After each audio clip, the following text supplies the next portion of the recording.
I think in my first PD chat or professional development chat, one of the pieces of feedback that I received, maybe this was like a few weeks or a month into the job, was that I was far too expressive. They're like, Maeve, your face communicates far too much. And I was like, okay, all right. Well, we're talking about development here. Do you have any tools or tricks? And nothing. No one could give me any advice. And I was like, is this a character flaw? What is this? How we doing, Bear Nation? It's your host, Rob Napoli, back again. This is our 101st episode. If you would ask me, did I ever think we'd get to 100? Probably not. So I'm excited to be sharing with you episode 101.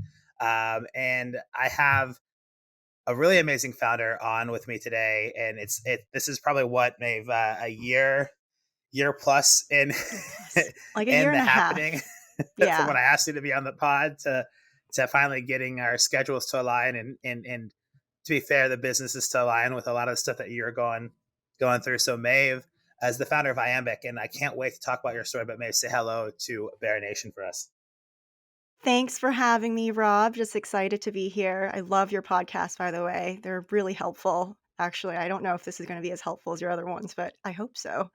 So, Well, I think so. I think there's a lot of really amazing things that we're going to cover today. Our pre show talk went on for a lot longer than we expected, but it's always fun to kind of chop it up. It's been a while, so but to give the listeners a little bit of background. So after returning over 300 pairs of shoes in like 3 years, did of course shoe fit. Um, you had this idea to become kind of an unlikely fashion founder, right? It's a software, originally was a software, now turned shoe brand, creating the world's first precision fit, sizeless sneaker. By combining science, AI, advanced manufacturing, and backing from the U.S. National Science Foundation, IAMBIC has effectively scaled the 200-year-old craft of bespoke shoemaking with groundbreaking sneaker to make shoe sizes shoe inclusive. And if I'm not mistaken, in the background there are some of the early versions yeah. of what IAMBIC looks like. So, you know, I love that you say the kind of unlikely fashion founder, right? Um, so talk me through this. Before before the days of being an entrepreneur, what what were you doing before? Like, you say you're an Yeah. unlikely fashion founder. So what was the unlikely part? I mean, where did this whole journey start for you? Okay. Well, if you were to talk to any of my friends who knew me when I first moved to New York, and you were to tell any of them back then that I would be at the helm of a fashion brand, I think they would laugh really hard in your face. Because I was definitely not the most fashion conscious girl in New York. Started off my career as a Bain consultant, and there are far more fashionable women in the office than I. Um, and I was just someone who said, you know what? I don't want to focus too much on how I look. I'd rather have people focus on the substance of my conversation and my character. And I had a roommate who worked at Condé Nast. We literally had like a whole debate our first night moving in about why I didn't think that fashion was worth focusing on just as a woman. So, like 10, 12 years later, we're in a very different place now. But that was just my starting point.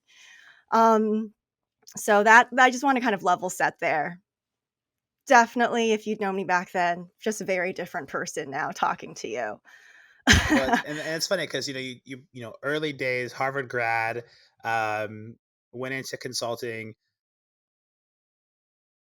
There's a lot of cool things that you can do with consulting and getting to work, but coming out of Harvard, having a consulting degree, probably doing very well, then you decide to like 360 to be an entrepreneur and like bootstrap a company and get into this whole journey that we're about to talk about. Like, what was it that made you say, you know what, this isn't enough for me? Like, what was there an event, Yeah. a movement, a feeling? Like, what happened that just made you like give up being a consultant, living in New York, um, to start a Yeah. company?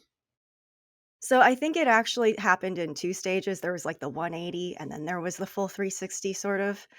And so when I was at Bain, I was just so grateful to have had the opportunity to start at such an incredibly well-run company with incredible culture. Um, and I just recall distinctly realizing quite early that my disposition wasn't really well suited to it. I think in my first PD chat or professional development chat, one of the pieces of feedback that I received, maybe this was like a few weeks or a month into the job, was that I was far too expressive. They're like, Maeve, your face communicates far too much. And I was like, okay, all right. Well, we're talking about development here. Do you have any tools or tricks? And nothing. No one could give me any advice. And I was like, is this a character flaw? What is this? Um, and I actually really loved a lot of the work, but my problem was that I could never tell anyone about it. You can't talk about your work as a consultant. You can't share it with the world, like, "I'm working with this incredibly massive company that's making these cool changes, and I'm so excited about what I'm doing, but I can't tell you any details." So that kind of killed me a little bit, and then after about a year and a half in, I started hearing this refrain, Maeve, I think you'd be a really good entrepreneur. And I actually had no idea what they were talking about because I was like, I don't know, I just want to get stuff done. And sometimes if we need to get time on the client's calendar, I just kind of run into their office, ask for 5 minutes, really mean to get 30 and get 35. But I just kind of felt comfortable just trying to get things done in a scrappier way without as many emails and calendar invitations. So that was my life at Bain. Um, and I found this incredible opportunity to join Delos and lead their ventures team, which was combination of corporate development, and I really started moving that team more towards homegrown product development. And we invested and collaborated on products in data analytics, wearables technologies, digital content, and really kind of built my love around digital health there. And so that was when this was like an early to mid stage startup at the time. And I just loved the vibe. Like I was like, I could see myself here forever. It's just incredible what impact you can have, what could be done. But I think the issue for me was that I wanted more skin in the game. And I was like, if it's a win, I want a real stake in that win. And if it's a loss or a failure, like, I'm okay with bearing that, but I just wanted more of a stake in the things that I was building, which I was so excited about. Like, I would go into the office Saturdays, Sundays, then you people would walk on on the top floor, and they'd see it's like Beautiful Mind, where you'd have, like, all of this, like, dry erase marker around, like, every single, like, window, clear glass, covering every single conference room, and they're like, "That was Maeve. She was here this weekend." And I loved it. But I was like, I think it might be time to try Figure something on something my out. own." I love it. It's funny because having worked as a consultant for the last few years, you know, I can talk more about some of the projects I'm working on, but like either people don't really understand it or you can't talk about it in a way where it's like it's your work, right? Like it's that Yeah. company did this and I was on that, but people don't see like, oh, well, you did that, and it's like you lose the tangibility of building something, and that's actually one of the hardest things for me as a consultant. Um, is that I build cool shit, but it's never tied back to my name, and I never get to Mhm. see it launch. I never get to see it flourish. I never get to see it grow or help it grow. It's like, yeah, I did that, and they took it and made it their own. It's just like, okay, what's next? And like, there's something to that. So I totally get it as somebody who's Yeah. in that stage of my career.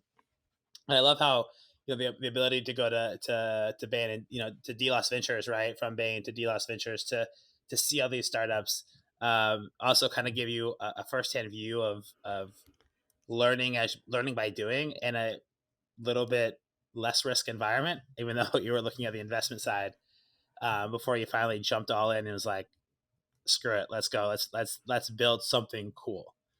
Yeah. I also just want to point out and laugh at that, somebody who teaches this and coaches this and does workshops, 95% of communication is nonverbal. So I totally get it. but to tell somebody they have a poor disposition and their face gets switched away and not have any sort of like tools and tips and tricks is quite hilarious to me. But also tells me why, I think it's why it makes you a great founder. As we were talking beforehand about authenticity, right? Being authentically you, bringing you every day, showing up every day. Um, Entrepreneurship isn't for everybody, right? And you No. have to be able to show up, wins and losses. You made Yeah. that comment, and own it. And I think a lot of people love to stand up for the wins. Very few people want to stand up for the losses. And when you work at a bigger company or bigger environment, you can kind of weather that storm. There's always another reason or something. But when you're an entrepreneur, when you're a small business owner, you ain't got shit to stand on but your own 2 feet. And I think that's very impactful that you brought that up. And I just wanted to highlight that because that kind of sets the stage, right? Yeah. We met about 18 months ago, 16 months ago at um, through a friend of the show. In fact, I've had Alex Batdorf on not once but twice on the show. Get Shit Done Accelerator. You got to go through that experience, and through that experience, learned a lot about what you were building. So let's talk about that. Why did you join the accelerator? You had an idea to launch a company. You knew that digital health was something exciting and you wanted to build software for shoes and you started doing these accelerators. What was like, walk me through kind of like frame of reference or why software, shoes, and all this kind of timed up in that time and space. Yeah. I think we have to go back to earliest days, and I think you already mentioned that for me, I was just someone who really struggled with shoe fit, and my breaking point was the 300 returns in 3 years, which every time I hear that and mention that, it's such a core part of our story, but I cringe because I know the economics of it. Like, I know what the environmental impact of those returns and exchanges were. I know the cost to these incredible retailers and brands I'm so grateful for who had such amazing customer service. Just want to put a shout out Nordstrom. Thank you so much, Zappos. Please don't blacklist me. I purchase other products off your platforms. Um, but I think for me, really looking at it through the lens of where I came from, which was kind of the data analytics, wearables, digital health lens. And my original hypothesis was that footwear fit was a data matching issue. And the reason for that was because I went to every single specialty shoe store. I traveled like deep Jersey, like upstate Connecticut for one of the locations. They had the most like expensive, high-end foot scanners, gait analyses out there. And all I wanted to do was just find shoes that fit me that didn't look like clown shoes. It was not like a tall order, honestly, you know? But what they didn't have was they didn't have product data to actually match with me once they had all of this high resolution data on me.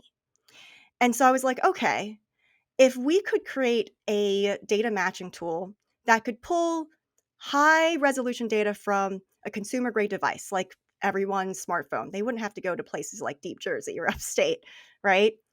And if we could get high resolution product data by working directly with those retailers and brands, then we could utilize a combination of 3D modeling and material science to match the two.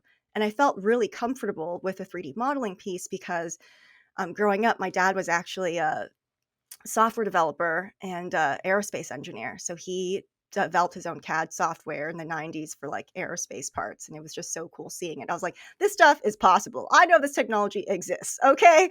So I was like, it can't be that hard. And I got some incredible people on board. So um, I I submitted this pitch to the National Science Foundation because you have to be invited to actually submit a full proposal for the grant. Um, the pitch was accepted. They invited us to submit a proposal. We had 12 months from that date. And so we were invited, I think, like January 2020. My CTO and co-founder Raza, he joined the day Governor Cuomo shut down New York State. I met him like one time in person before working for years without seeing him again in person. We recruited the number one foot and footwear researcher in the world who's based in Melbourne, Australia. And when I first connected with him in January, he was like, how am I going to help you from Melbourne? And then come March, he was like, I can help you from Melbourne because everyone else is doing this from wherever. And then we just brought on board this incredible team, folks from data science backgrounds, material science backgrounds, computational biomechanics, 3D modeling, like you name it. And we got together, we got this NSF grant, we built this foot scanner. By mid 2021, we are so excited. We are testing this out on shoes, in sneakers, hiking shoes, dress shoes. And lo and behold, we discover it is not a data matching issue. It is a lot deeper than that. We found some major quality control issues, and there could be discrepancies between 3 to 20 millimeters between the product design files that we were being given and the final physical products that we received. Because we are government funded, we had to actually test the accuracy of our fit predictions down to the millimeter. And that was why some of these brands were really excited to work with us. They're like, no other fit prediction tool has ever offered to test the exact millimeter level precision and accuracy of their tool. And it's like, that's shocking, but that makes a lot of sense because none of it's right. And Well, and when you're mass producing at scale, that can also cause some issues, right? So it's interesting. Well, it's interesting that they've gone this long without doing this. Granted, technology hasn't always existed, but it has, right? I've worked with a couple fashion companies one of them out of Taiwan that has a really cool scanner for being able to scan in like clothes, and then you can build an avatar of your body type and see how it fits. So you don't have to go in a changing room with all the lights, which are all meant to like make it look better than at home, right? And I remember when they were bringing that here to New York, and we were talking, and I was doing some work with them, how difficult it was because even though you knew what you're putting in and the things you're getting, so many things were like not there were so many small subtle differences that you wouldn't know until you like put all this in mhm. that you realize. Is it because of a mass production line? And I don't know, that's why I'm asking you, is it because mass production, is it because there's just issues in like because they're doing it they're like, oh, it's good enough, or why would there be so many kind of issues in the millimeter, like in those kind of small specific details that make a difference? So that was a question that we posed. It's like, what is actually driving this discrepancy? And we were being put in touch with the material suppliers, the last makers. Last are actually the shoe molds, those molds that shoes are designed and built on. We were being put in touch with the factories, and no one would take accountability for these discrepancies. No one would be able to explain them. And for us, putting a lot of these pieces together, we realized that it was because of just how fragmented and antiquated this incredibly large, complex global supply chain is. And when it comes to clothing, the way that like fabric drapes is really nuanced. And so simulating that, especially on different people's contours, right, can be really challenging. For shoes, it's very different because it's about the interior cavity of a shoe. And it's also about not just a 3D shape, but also how it moves with you. That's what determines true fit. Um, so, with this complex global supply chain, you need complete alignment down to like millimeters. Well, technically under 4 millimeters, right? Because that's like a half size. Um, in order for a fit prediction tool to work. And so we calculated it. If we were to stay a foot scanner and data analytics platform, just focus on the software, it could take us up to 10 years to have the necessary integrations with all of the different stakeholders along these supply chains in order to finally impact the physical shoes that you, Rob, or I, Maeve, would put on our feet. So it was a while. It's like, do we have 10 years? Technically, yes. Do we want to spend it doing this? Maybe not. And so it's like, okay, well, if we really want to get people shoes that are their best fit, especially the people who want this the most, then we might have to do it ourselves, and we might have to start at that individual level because shoes are actually optimized to fit only 33% of people. And they really exclude about 27% of people who really deviate from standard sizing. And they leave this fat 40% in between. And we were like, it's that 27%. I call it the silent major minority. And it's people who don't always feel comfortable talking about shoe fit issues, but really struggled, like myself. And that's really interesting too. So my next question was going to be like, how niche is this, or how at scale? And 27% of the market's quite fucking large, right? Yeah. And I even think about, like, depending on the shoe, I could wear 10, 10 and a half, or 11, but I also know what shoes fit me really, really good. And I'll buy like five of those, and which ones I'm like, I'll never buy that pair again. Right. Like, I think just as humans, there's a lot of things that we just accept, especially with footwear, because we're on our feet all day. And I think a lot of people, if you talk, I used to, for full transparency, my listeners have probably heard me say this, but I used to sell shoes. I worked at Finish Line for 2.5 years in college, sold shoes. And I remember the day when I actually put on a pair of shoes that fit perfectly and was like, holy fucking shit, what have I been doing my whole life? Like, the difference it made. And I used to have to wear insoles as a kid because I had like would cramp, my feet would cramp up, all those kind of things, right? It's crazy if you're out there thinking like, why is this important? When you actually put a pair of shoes on that fit right, and you walk around, you feel like you're walking on air all day. That's what you should feel like, right? We just accept, I think, that like it's not always going to be comfortable, and our dogs are barking, and we just like let it go. And I feel like it's amazing that we're at a place in time where that could change, right? Yeah. Um, so I really want to kind of get into, there's this moment right here of, we got to make it ourselves, right? So this is kind of that pivotal point of, we are kind of moving away from being a software data company to now a fashion company. Yeah. What was that like? What was the conversation? Take us a little bit behind the scenes. You were kind of doing that right there at the end. What was the inside, inside Maeve and the team's mind of, are we doing this? Is this where really we're going to go? Are we scared? What was that like? We were really terrified, because we knew that going from B2B software towards consumer brand with a physical good, where the supply chain can be really complex, especially if it requires innovation to deliver what we want to deliver, it's a whole host of different skills and mindsets. None of us had ever really built a brand from scratch before. And I'm like, I'm a nerd who's a workaholic. I live under a rock, like, and I was like, I don't know if this is something that I am really well equipped to do. Um, but it was actually very much the support of a close friend and mentor. His name was Tyson Park, who was a champion of mine, whom I met at my days at Delos. And he was one of the people who was like, Maeve, you can go bigger.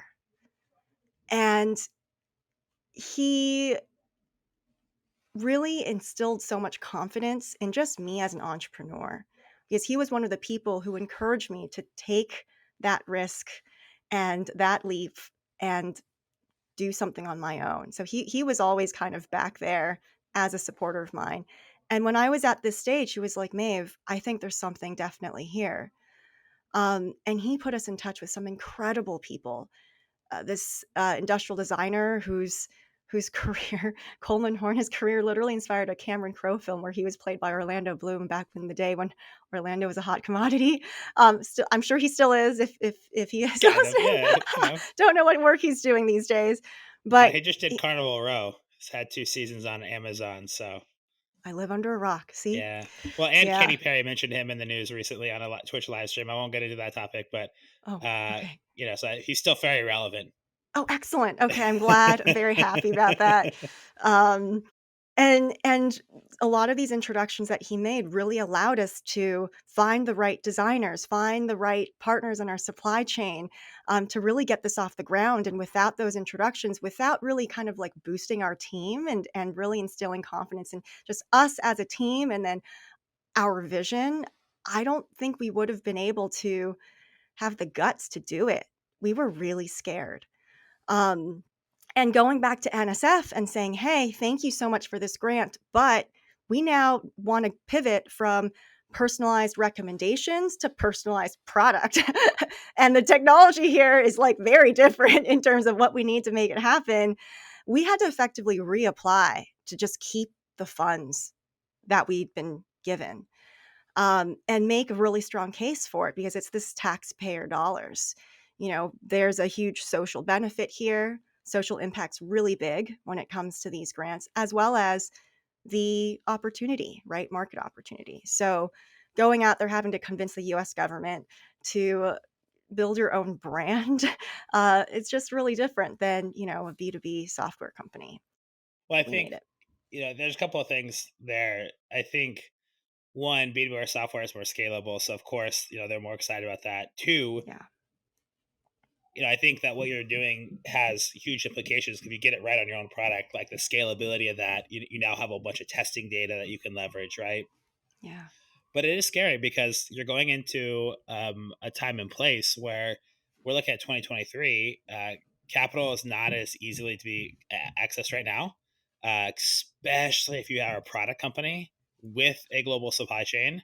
I was helping a company fundraise that was a wearable device and hardware software combo pack, and everyone's like, "Well, the hardware, the supply chain, where are you getting it out of?" We're like, here and here. They're like, China, no. Turkey, yes. Georgia, blah blah.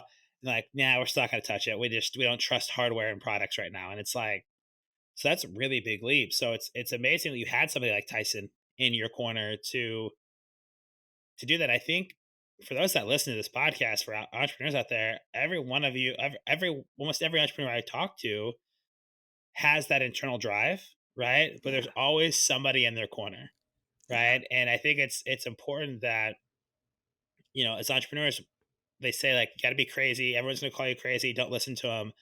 But everyone who had a crazy idea has that one motherfucker in their corner Yeah. that helps push them off the ledge, so to speak, to take that leap and go. And it's really cool that Tyson was able to do that, and not just give you that support, but the introductions and leveraging the power of his network and really opening those doors that kind of puts you where you are today, um, in a way that you probably didn't expect.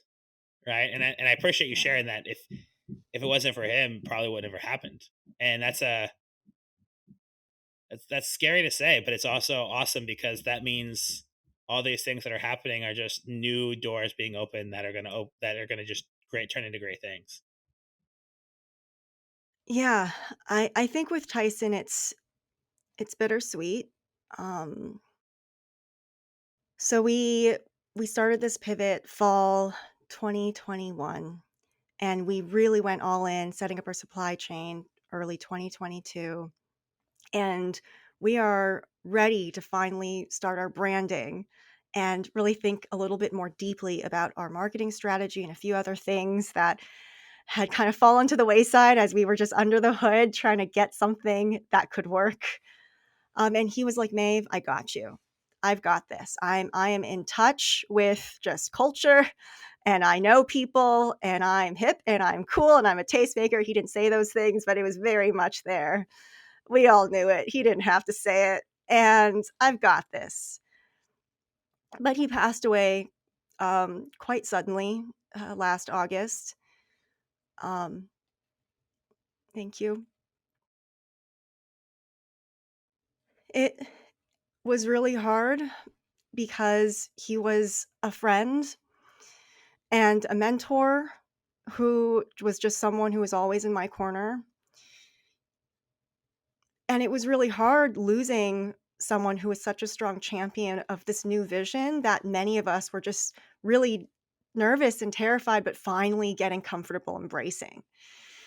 And when someone tells you, Maeve, I've got this, and this is the type of person, he would fly from LA to New York, drop of a dime. If I said, Tyson, I need you here tomorrow for this meeting, he would do it. He was that type of person. So when he said it, it meant something. And not everyone says, I got you and really mean it. Um, Talk is cheap. And he was not one of those people. So when he passed away, it was the day after I'd flown back from Portugal, which is where we are setting up our supply chain, which is where we're manufacturing. He couldn't get his passport renewed on time to join me on that trip, but he was like, Maeve, You've got this." And I was like, "Okay, I got this, right." And, uh, we were gonna chat the day after I got back, just kind of recap next steps, that sort of thing. He was gonna come, he was gonna meet my partner in New York City. Like, it was just so exciting, and I get a call from his sister, telling me that he just passed away, and that was why he didn't respond to any of my texts or calls over the weekend, and it was a really big shock. Um, he was someone who really set the whole strategy up for us, and at that point, I think I was just like, "The show must go on." So I found this incredible branding agency I'd already been in touch with who really understood the IAMBIC vision, the working assembly. They're just premier, terrific, so grateful. But when we were going through that whole branding work that we started in September, it felt like I was just grieving because you have to define your visual and verbal identity.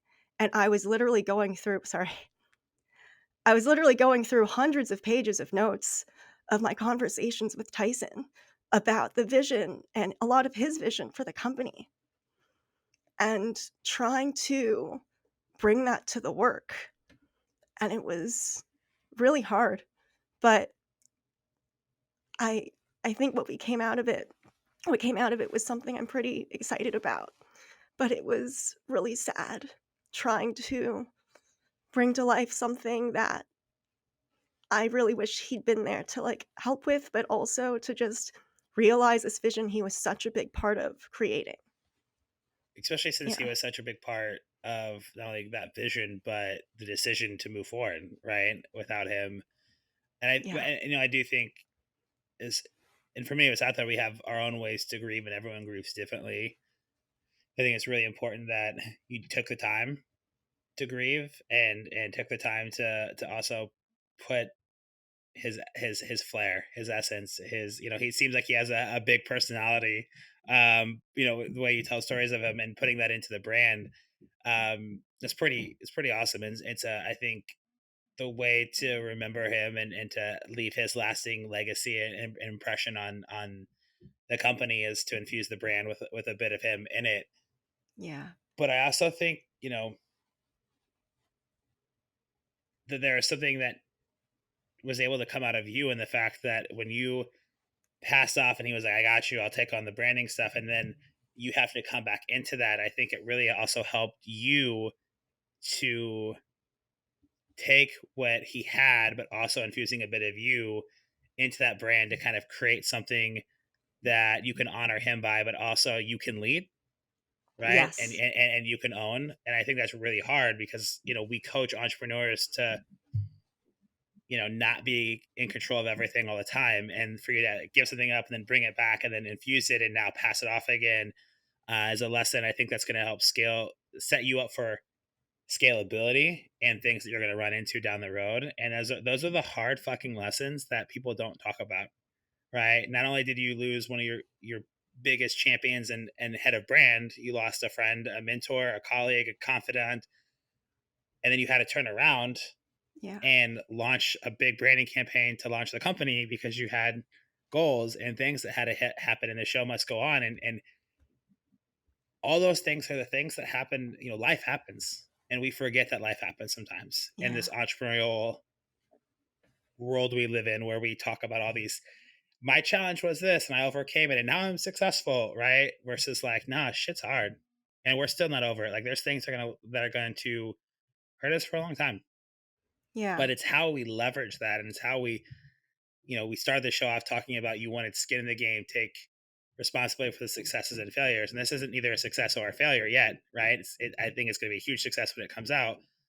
But I think they're in between successes and failures are challenges. And the yeah, fact that you can get hit with a challenge, get knocked down, and get back up and keep moving forward towards the vision of the company, the impact, the global impact that you saw, what, 2019, 2020, when you launched this company. So yeah, I think it's amazing, and I just waxed poetic there for a minute, but I appreciate you sharing that story and sharing it. And sorry for your loss. And I know we've talked about it a couple times, and it's doesn't get any easier, especially as you're seeing all the work that he put in come to fruition. And I yeah, think for the listeners who will see it soon, I've had a little bit of a background, little peek behind the curtain. I haven't seen everything, but just from what I've seen, I'm pretty sure it's going to be absolutely amazing, and a great way to honor him, and honor the vision of IAMBIC and everybody that's been involved from day one, to going from something really scary and having a grant, the National Science Foundation, to like, holy shit, we're not a data company anymore. We're a fashion brand. Yeah. What the fuck are we doing? Yeah, yeah. We're also gonna be dedicating our first brand video to Tyson, which will most likely be out by the time this reaches the world. And we're naming our first style the Model T because he was someone who was a big car enthusiast. So he educated me a lot more about cars than I needed to know as someone who hates driving and deliberately gave up her driver's license like 15 years ago. So um, I'm really proud of where the team is. I'm really proud of how we continue to push on, and I'm also just really grateful because even though he was one of my biggest champions, Iambic was never built in a vacuum. I noticed one of your questions, Rob, earlier as I was thinking about this podcast was, um, what's one thing that I don't know, it like that people like what's one misconception about entrepreneurship? Is that right? Right? I think I'm remembering. And w s I often hear this refrain that entrepreneurship is really lonely, but I actually have never felt that way. I've actually felt more connected to people and the world and friends and family more so now than ever before. And when friends come in back to New York, those who moved, because many of them moved, and they're like, Maeve, you just seem more at ease and you just seem more open. And I'm like, because I'm doing something that I love that I can talk to everybody I love about. And everyone wears shoes. And it's just something that can really touch people's lives in such a deep, meaningful way. And people are excited about what we're doing, which I'm just so grateful for. So, I haven't felt lonely in this journey at all, really, and it's a lot of other people who've really stepped in, to really help kind of usher Iambic into this new stage with just as much energy as we had when Tyson was around. So, Well, I love that, and yeah. yeah, I always, for my listeners out there, I send like a questionnaire to prep, and it's like, what's one hot take or misconception, or something that's contrary to popular opinion? What's your superpower, and what advice you would give? And the idea behind that is, I always like to get your brain thinking about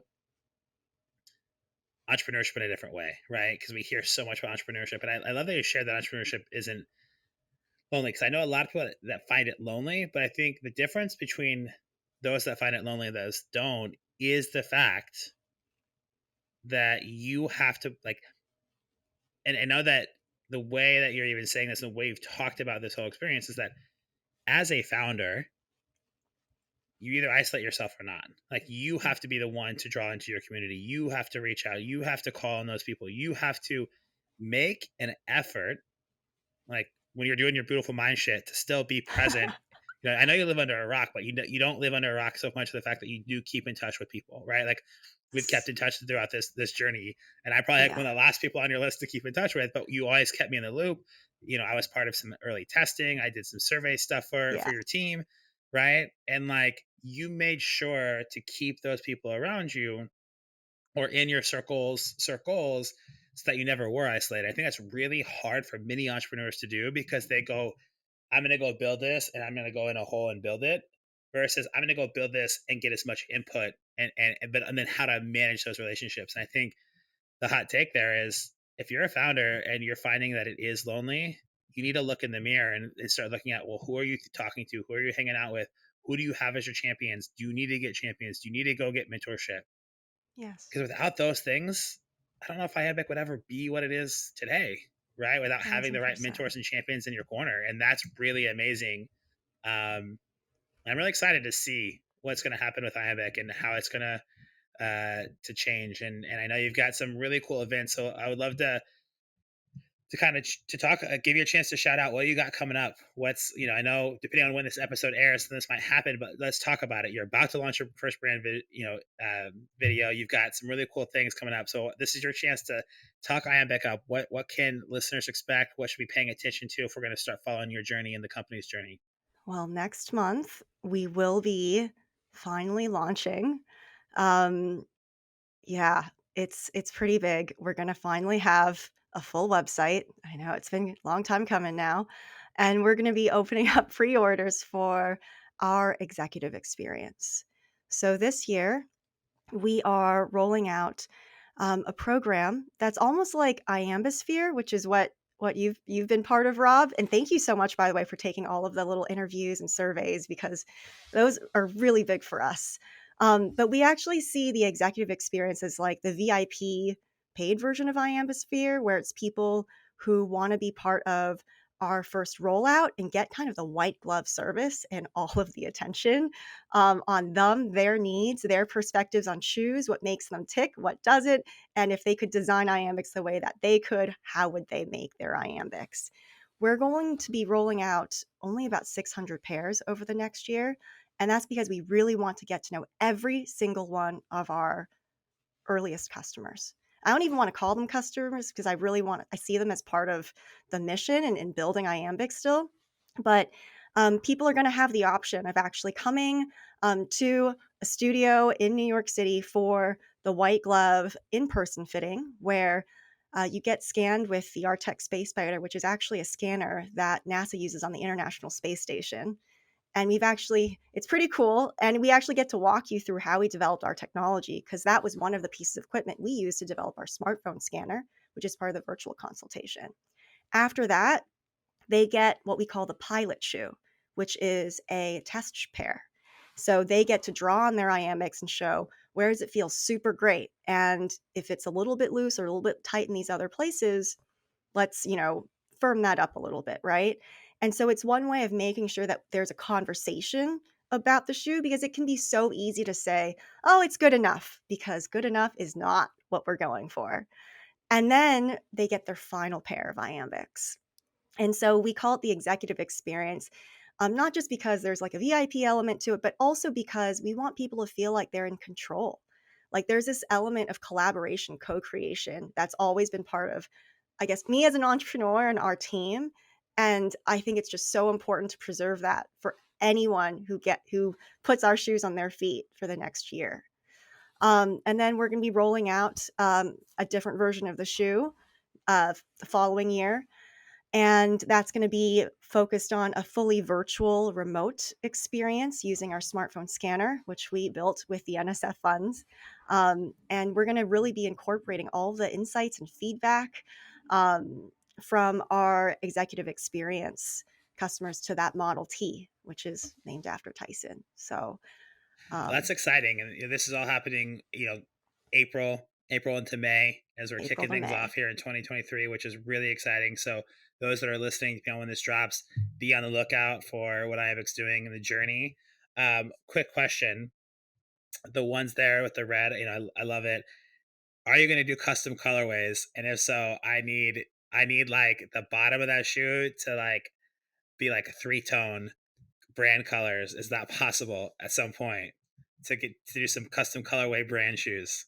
Because We are go ahead. taking requests. And this Oh, is part of the IAMBIsphere / executive experience so program. That's a good I'm going to idea. be with my audience at some point. They'll hear my announcement coming up soon. But I'm going to be working on some really cool stuff coming up and doing a lot of interviews and podcasting and trade shows. And I'm gonna be on my feet a lot, and I'm gonna want a good pair of shoes. But I want a pair of shoes that is gonna be on brand with my outfits, and I have like the right colorways. And so that'd be freaking a hot take right there, and a hot topic to be like, what shoes are those? And like being at these big ass conferences and tech conferences and trade shows showing this off. So we should talk about that offline. And that could be a We will. walking billboard for you this year. Um, and of course, once you get everything launched, I'm excited to come down. I don't care if I'm part of the executive experience or not. I'm going to come down. I want to check out the technology in the showroom. And also, we haven't had a chance to meet in real life. Like I know. I've been in ships passing the night whenever one of us is in New York at an event. The other one's not, so we'll have to make that happen. But I'm really excited, Dave, to see what happens for the launch of the Model T, for all the work that Tyson and your team put in, and to get to recognize him and the champion that he was for the brand, and also just to see. I followed your journey from back when this was like the data tech company to now seeing it as a an unlikely fashion founder, and to see you start to come out of your shell with your own personal development, your own personal brand, your content. I know that's been, you and I talked a lot about that. How we met was through a personal brand workshop at the Get Shit Yeah, Done Accelerator, and it was a struggle for you, and we talked a lot it about was. that. So I'm excited to see all these things happen for Oh, you and follow thank you. your journey. So with that being said, how can Bear Nation follow along? Where should they be following? Website, social handles, where do we follow along so that we can follow yours and the company's journey as you finally launch and take this and make an amazing thing helpful to so many? Iambic.co, which is where you'll be able to sign up for our newsletter for fun updates, but also pre-orders for our executive experience, the wait list for our Model T. Um, we are Iambic is our handle across Instagram, TikTok, Twitter. And then my first name, last name for Instagram, and then first name underscore last name on TikTok, because apparently there's another Maeve Wang who already took the version without the underscore, I discovered. So, We'll make sure to yeah. have all those things linked in the show notes so you can click on them, find them, follow on the socials. Um, Maeve, I appreciate you for being a part, for being so real and raw and honest with us. I know it's not easy to share some of the things that you did, but we're excited. It's Bear Nation to see um, the Model T and the brand video and all those things kind of come live and really get to put all the time, energy, and effort, not only Tyson, but you yourself as the founder and leading the ship, to your co-founder, to your partners, to everyone that has put a lot of time and energy from 2020 to 2023 as we launch. Um, you know, it's the first of many steps in your success, but one that I hope you uh, get to celebrate and take a moment to reflect on how far you've come, because just as an outsider watching, it's been fucking amazing to watch you grow and see that. So I just want to say congrats and thank you so much for letting me be part of the journey by doing this podcast and being a part of Bear Nation. Oh, thanks, Rob. And thank you for being part of our journey and continuing to be part of iambosphere. And don't worry, the executive experience already actually has a pre-orders or wait list. And so I already put you on it. So we're set. Yeah. Oh, I appreciate that, Maeve, and thank you so much. Follow Maeve. Check out Iambic. It's an amazing company. Going to be doing a lot of really cool stuff in the future. Bear Nation, as always, thank you so much for tuning in. Until next time, stay well and rise up. Bear Nation, thanks for listening to the Bare Necessities of Entrepreneurship. If you enjoyed this episode, please subscribe and leave us a review.